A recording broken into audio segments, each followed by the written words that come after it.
last week, we had an unseasonably warm weekend.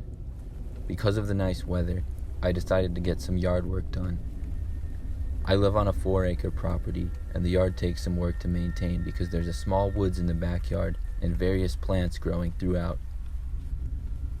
I got the lawnmower out of the garage and then cut the grass. I decided to rake the leaves and grass clippings that were in the yard afterwards. I went out to my shed where I kept my rakes. The shed was located just inside the entrance of the woods in my backyard. When I opened the door and got inside, I realized that everything had been messed up. I hadn't been in the shed for a long time, but I knew I didn't leave things like that.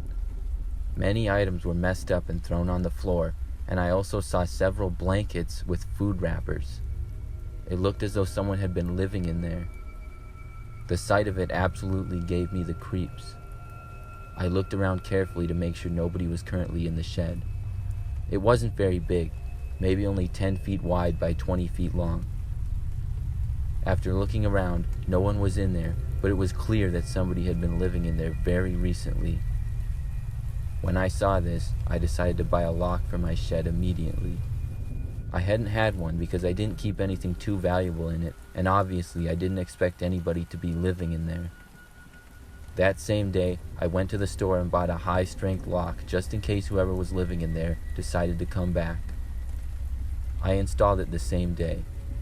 I was hoping whoever was in there had moved out by now, but just in case, I had the lock installed so they couldn't come back, and I felt much better about it. That night, however, I was woken up by the sound of glass breaking downstairs. I couldn't tell where it was coming from, but I immediately called the police after remembering what had happened to my shed. I waited in my bedroom but didn't hear any noise at all until the police showed up.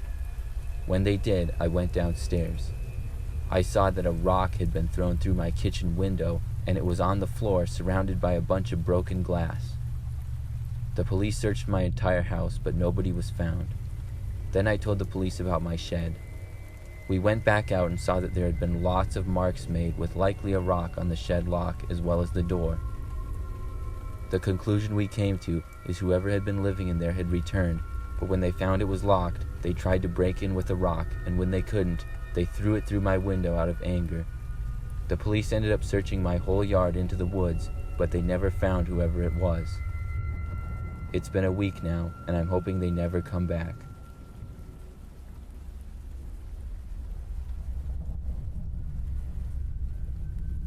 This story happened years ago when I was 12 years old. We live in a typical residential neighborhood. Back then, my parents made it my job to mow the lawn every weekend during the summer, and I would get $20. I didn't mind it at all because we had a pretty nice push mower and the yard wasn't all that big. One day when I was almost done with mowing the front yard, I saw a car coming down the street. I didn't recognize it as anybody that lived there. It was going at a very slow speed and stopping occasionally in front of houses. As it got closer, I saw that it was one of those old big vans that's almost like an RV. I figured it had to be somebody that was lost and trying to get to the right house on our street. But when it got sort of in front of my house, it stopped. It sat there for a good 30 seconds. I looked to the driver's window, but I really couldn't recognize who the driver was. All I could see is that they were wearing sunglasses. It sat there for an uncomfortably long amount of time. I thought that maybe the driver was even going to get out of their car, and being a shy 12-year-old, I got a little bit nervous. I knew my parents weren't expecting anybody, so I had no clue who this guy was. I was pretty much finished with the front yard, so I decided to go in back because I was feeling uncomfortable. When I was in the backyard, I heard the sound of the van driving away, and I felt relieved and went back and finished the front yard. I went inside after that and pretty much forgot about everything and went on with my day. Later that night, I got into bed to go to sleep at a pretty late hour. It was a weekend and also the summertime, so I had stayed up late playing video games. I had my window open because it was hot outside, and as I laid in bed and closed my eyes, I heard the noise of a car driving down the street. I didn't think anything of it until it sounded like the car slowed down and stopped right near my house. I sat up a little and looked out the window. I nearly had a heart attack when I recognized the car as the van that I had seen stopped in front of my house earlier. I told myself I was crazy and that there was nothing to worry about, but I just had a really creepy feeling that I just couldn't shake. I watched the van, hoping to either see somebody get out and walk to another house or the van drive away. I knew I wouldn't be able to rest and get any sleep unless I could stop worrying about it. The van sat there with the engine running for a good 5 minutes or so. Then the engine shut off and the van remained there for several more minutes. The whole time I sat there with my head ducked down so just my eyes could see out the window. Finally, I heard the door open on the other side of the van. Then it shut. Shortly after that, I saw a man emerge from behind it and walk directly into our front yard. It was dark out, but from what I could see, he was dressed in dark clothes and wearing a hat with sunglasses. He also had a backpack on. I panicked when I saw him walking into our yard and I froze. Then I saw him headed straight for my window. I scrambled to shut it as fast as I could without the man noticing, but I'm pretty sure he did. I closed it as best as I could and then put the blinds down over it. Only a couple of seconds later, I heard the man tap on the window. Then I heard more noises from it, but I didn't dare to look. I was literally frozen with fear, sitting on my bed about 5 feet away from the window. I saw my blinds rattle, and then they got pushed back a little bit and I heard the window open. It was at that point when I finally managed to get off of my bed and run away.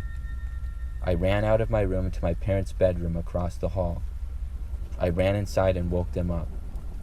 I was trying to explain to them there was a man in my bedroom. My dad didn't believe me at first, but after hearing a noise coming from my bedroom, he got up and picked up his phone and dialed 911. Then he opened the bedroom door and screamed at the man that he was going to kill him. He left the room and came back about a minute later saying the man was gone. He said the man had went back out the window. The police arrived a short while later and took down our information and story. They asked us if we wanted them to search the house, and even though we thought the man had left, we agreed. A couple of minutes later, though, we heard shouting coming from my room, and sure enough, we saw them come out with an older-looking man with a grayish beard who had been hiding in my bedroom closet. I'm very grateful that the police decided to search our house.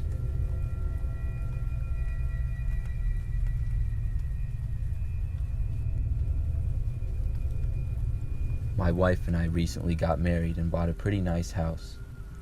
It was on the corner of a nice little neighborhood and was probably the nicest house on the street, which we were excited about. We've been planning on adding a little fish pond in our front yard, so one day we went outside to start work on finding a good location for it. We had a spot in mind, and we were starting to measure things out when we saw a man walking up to us from the street. He looked to be about middle-aged and pretty average. When he started to walk into our yard, I assumed that he was a neighbor, but I didn't recognize him, and we had met most of the people on our street. As he walked up to us, I went over to him and asked how I could help him. He held out his hand for me to shake and said that his name was Randy and he had just moved in nearby. He said that a small tree had fallen down in his front yard and he needed some help moving it off his driveway. He mentioned that he had seen me and my wife outside and said we looked pretty fit, so that's why he decided to ask us.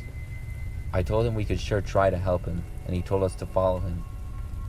We walked down our street to where it came to an end. There was a little river with a bridge and a small woods dividing our street from the next one.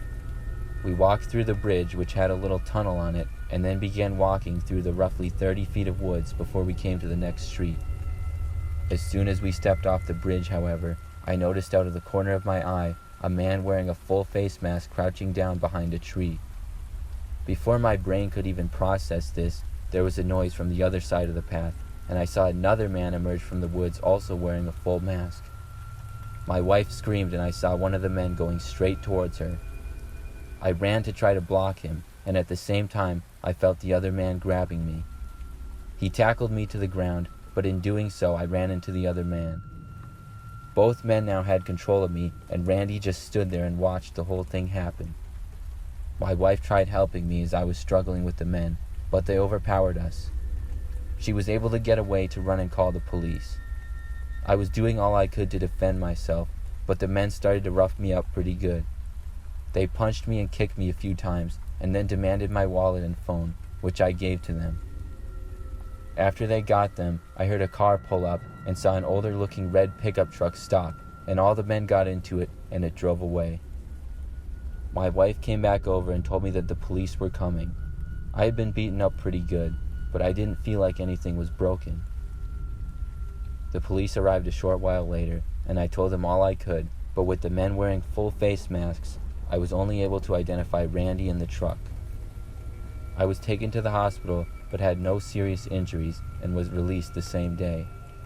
Unfortunately, nobody has been found yet. I'm just lucky that I wasn't hurt bad.